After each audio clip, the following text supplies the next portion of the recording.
అన్న న్యూ ఇయర్కి first family audience అందరూ కూడా చాలా అంటే చాలా ఫ్రీ అయిపోతారు. కానీ ఫ్యామిలీ మూవీ కోసం చూసే వాళ్ళకి ఫ్యామిలీ కామెడీ అన్న ఫస్ట్ మీరైతే ఒకసారి ఫ్రేమ్లోకి వస్తారా? మీరైతే అన్న ఇరగొట్టారన్న. ఫస్ట్ హాఫ్ ఎలా ఉందో మెయిన్గా చాలామంది ఫ్యామిలీలకి దూరంగా ఉండేవాళ్ళు, ఫ్యామిలీ లేని వాళ్ళు చాలామంది ఉంటారు. అందరి హార్ట్లు కూడా మీరైతే టచ్ చేశారు. మెయిన్గా ఇక్కడ మీరు క్యామియోలు చేయించారు. పెద్ద పెద్ద ఆర్టిస్టులు బ్రహ్మానందం గారు కామెడీ అవ్వచ్చు, ఇంకా మీ ఎలివేషన్స్ అవ్వచ్చు, మెయిన్గా మీ డ్యాన్స్ చెప్పొచ్చు. ఆ సాంగ్స్ సార్ మీరు అసలు ఎట్లా చేశారో కానీ ఆ సాంగ్స్ అవ్వచ్చు, ఆ రాసిన విధానం అవ్వచ్చు, ప్రతి ఒక్కరు కూడా ఇక్కడైతే పక్క టచ్ అయిపోద్ది. ఫ్యామిలీ వాళ్ళు ఎవరైనా సరే ఉంటే మాత్రం ఈ సినిమాని మాత్రం మిస్ చేయకండి. ఈ 31st ఈ న్యూ ఇయర్కి మాత్రం ద బిగ్గెస్ట్ మనకైతే మంచి మంచి మంచి సినిమా అయితే ఇచ్చారన్న.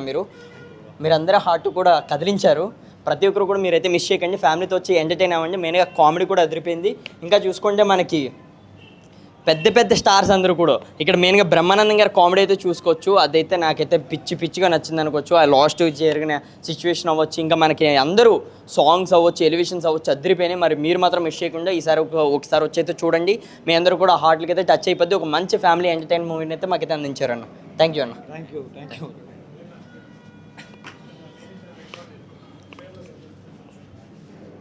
ఇప్పుడే సకుటుంబం అన్న ఒక మంచి ఫ్యామిలీ మూవీ చూశాను. న్యూ ఇయర్కి హ్యాపీ న్యూ ఇయర్ రోజు ఒక మంచి ఫ్యామిలీ మూవీ చూశాను. సో చాలా పెద్ద పెద్ద యాక్టర్లు, బ్రహ్మానందం గారు, సత్య గారి కామెడీ కావచ్చు, రచ్చ రవి గారు కావచ్చు. సో అన్న అయితే అన్న ఒక్క నిమిషం, బిగ్ కంగ్రాచులేషన్ అన్న. అన్నకు కూడా అల్లు అర్జున్ అంటే ఇష్టం. సో నేను కూడా అల్లు అర్జున్ ఫ్యాన్ని. నిజంగా డాన్స్ చిత్తగొట్టేసిండు. నిజంగా ఫస్ట్ సినిమాకే ఇంత మంచి డాన్స్. ఫస్ట్ హాఫ్లో అల్లు అర్జున్ ఫ్యాన్స్ అంటే అస్సలు తగ్గేదేలే. అండ్ ఫస్ట్ హాఫ్ ఒక రేంజ్ యాక్టింగ్ అయితే, సెకండ్ హాఫ్ చాలా బాగుంది. అండ్ డైరెక్టర్ గారు సో స్క్రీన్ ప్లే చాలా బాగుందండి. సో చాలా బాగా తీశారు. మంచి ఫ్యూచర్ ఉందండి మీకు. సో ప్రతి ఒక్కరు అంటే ఈ మధ్య కాలంలో థియేటర్కి ఎందుకు వెళ్ళాలండి, మంచి సినిమా లేవంటారు కదా. సో ఈ సినిమాలో చూడండి, రాజేంద్ర ప్రసాద్ గారి కార్డులో పేరు ఉండదు.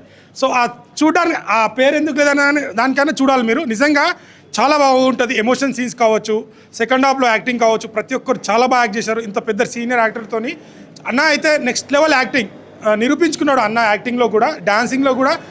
అంటే ఈ మధ్య యూత్ డాన్స్ వచ్చే హీరోలను ఇంకా ఆదరిస్తారు. అన్నను కూడా చాలా బాగా ఆదరిస్తారు. సో ప్రతి ఒక్కరు కంప్లీట్ చిన్నపిల్లతో ఫ్యామిలీతో చూడాల్సిన మూవీ. ఖచ్చితంగా ఇలాంటి సినిమాని సపోర్ట్ చేయండి. కొత్తగా వచ్చే వాళ్ళని సపోర్ట్ చేసి ఇలాంటి మంచి మంచి కంటెంట్ ఉన్న సినిమాలు వస్తాయి. కంటెంట్ ఉన్న సినిమా, మంచి టాలెంట్ ఉన్న వాళ్ళకి ఖచ్చితంగా జనాలు ఆదరిస్తారని, ఈ సినిమా నిరూపిస్తారని అనుకుంటున్నాను. Thank you. అందరు తప్పకుండా థియేటర్కి వచ్చి వాచ్ చేయండి. Thank you.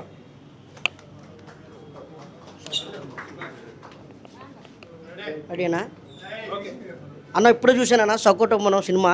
చాలా బాగుంది సినిమా. చూసాము, చాలా సినిమాలు చూసాము. ఈ సినిమాలో మాత్రం చాలా కొత్తగా చూపించారన్న. ఫ్యామిలీ ఎంటర్టైన్మెంట్ అన్న, డ్రామా మూవీ అన్న. ఖచ్చితంగా చెప్తాను కదా, January 1st రిలీజ్ అయ్యింది అన్న సినిమా. అన్న అందరూ కూడా రావాలన్న థియేటర్కి. హీరో గారు మాత్రం ఎన్ని సినిమాలు చేశారో నాకు తెలియదు అన్న. న్యాచురల్ యాక్టింగ్ చేశారన్న. ఫైటింగ్ మాత్రం ఎరదీశారన్న. మామూలు లేవన్న ఫైటింగు. న్యాచురల్గా మన ఊరిలో ఎలా కొట్టుకుంటారో, ఎలా తనుకుంటారో ఆ ఊరిలో ఉన్నది చూపించారన్న. నిజంగా సూపర్ అన్న, మామూలు లేదు. ఇంకా ఎందుకు రాజేంద్ర ప్రసాద్ గారి క్యారెక్టర్ అయితే ఇంకా తిరగలేదు. ఇంకా రచ్చ రవి గారి క్యారెక్టర్ కానీ ఇంకా అన్ని క్యారెక్టర్లు కూడా బాగున్నాయి అన్న. డైరెక్టర్ గారు మాత్రం స్క్రీన్ ప్లే అదరగొట్టారన్న. స్క్రీన్ ప్లే ఎరదీశారన్న. మామూలు లేదన్న స్క్రీన్ ప్లే మాత్రం. ఇంకా మ్యూజిక్ గురించి చెప్పుకుంటే మణిశర్మ గారి మ్యూజిక్ అంటే మామూలుగా ఉండదు. చాలా సినిమాలు చూసాం. మ్యూజిక్ మామూలు చింపేశారన్న. మ్యూజిక్ మాత్రం చాలా బాగుంది. చెప్తున్నాను కదా, ఇంటర్వెల్ దాకా ఒక లెవెల్లో ఉంటే ఇంటర్వెల్ తర్వాత ఒక లెవెల్లో ఉందన్న. లాస్ట్ మాత్రం క్లైమాక్స్ మాత్రం సినిమా చూడాలన్నా. క్లైమాక్స్ మాత్రం సినిమా చూడకపోతే మీకేం అర్థం అవుతుందన్నా. దయచేసి మాత్రం మీరు సెల్ ఫోన్లోనో లేకపోతే ల్యాప్టాప్లోనో చూస్తే అర్థం అవుతుందన్నా. థియేటర్కి వచ్చి సినిమా చూస్తే మీకు అర్థం అవుతుందన్నా. మీరు చూడండి, 10 మందికి చెప్పండి. ఇలాంటి సినిమాలు ఎప్పుడు సంక్రాంతికి, శివరాత్రికి వస్తాయి. కానీ మనకి January 1st వచ్చింది. అందరికీ కూడా సంక్రాంతి శుభాకాంక్షలు. ఈ సినిమా మాత్రం అందరూ చూడాలని మనస్ఫూర్తిగా కోరుకుంటున్నాను.